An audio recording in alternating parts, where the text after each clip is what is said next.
Alright, today we have some generic footage so we can just practice looking at the game interface, and I've also prepared a few topics. So I realized that I kept mentioning stockpiles. Stockpiles are what makes the world go round. Right now on our screen we're looking at a big stockpile. These are zones that you place with P in the standard key binding set, I believe. And you can define them. They can hold any combination of specific things. They can hold ammo, they can hold furniture, food, corpses, refuse, gemstones. Most people will have specific stockpiles that are efficient. You know, they'll have a stockpile for some precursor next to the workshop that uses it, for example.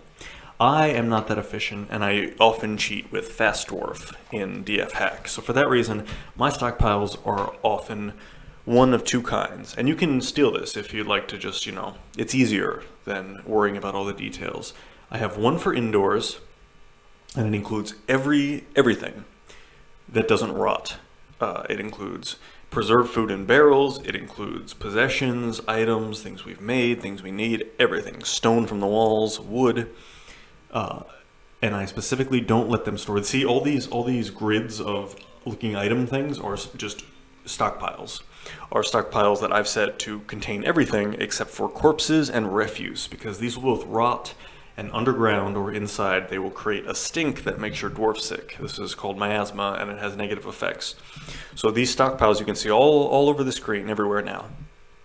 Less so in this shot, but I'll let you know. I'll point out more stockpiles right there. So the corpses and refuse go in their own corpse and refuse stockpile on the surface, which if we go to the surface in this video, I can point out as well. That lets them rot in the fresh air and not bother my dwarves. And the dwarves, they're outside sometimes, but the fresh air helps a lot.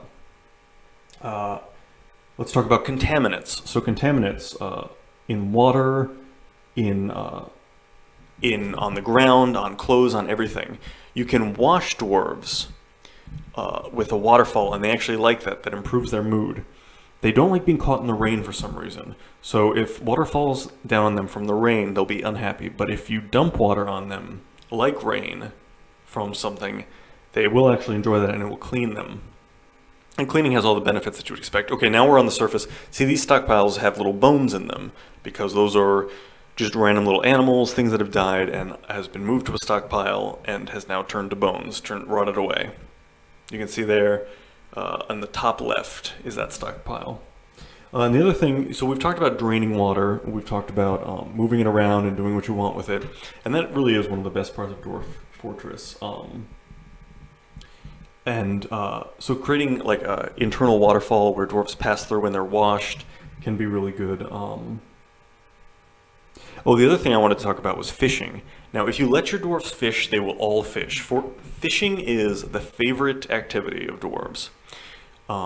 Male and female dwarves have beards in this game, and they do not require any special fishing equipment, because the lore of this game is that dwarves who are allowed to fish will wade out into the river or into the lake, and the bits of food in their beard will attract fish that then get caught in their beard, and then they just take the fish and they've caught one. So that's a very cute way of explaining how they fish without equipment. But in this game where building equipment can be very costly or time consuming, or can just be overwhelming to a new player, letting your dwarves fish is a great way to feed them early on. The trouble is you really have to disable fishing for most dwarves if you want them to focus on another labor, because if given the opportunity, all dwarves will fish, and I've learned that the hard way a few times. And then there's a few jobs that are related to that you can toggle on separately. There's like fish cleaning, like turning the corpse into meat, and then there's also there's something else that involves that, like getting the fish ready to be packed in barrels as food. That's the other thing. Virtually all food in Dwarf Fortress ends up in like salted, or if not salted, somehow preserved barrels, and that's how your long-term food stores grow. Looks like I got some migrants just now. My video's ending. Thank you for joining me. I think this is the way I'm going to go from now on. Just some random footage, and I have some notes, and I talk about something specific. Thank you for joining me. I'll catch you next time.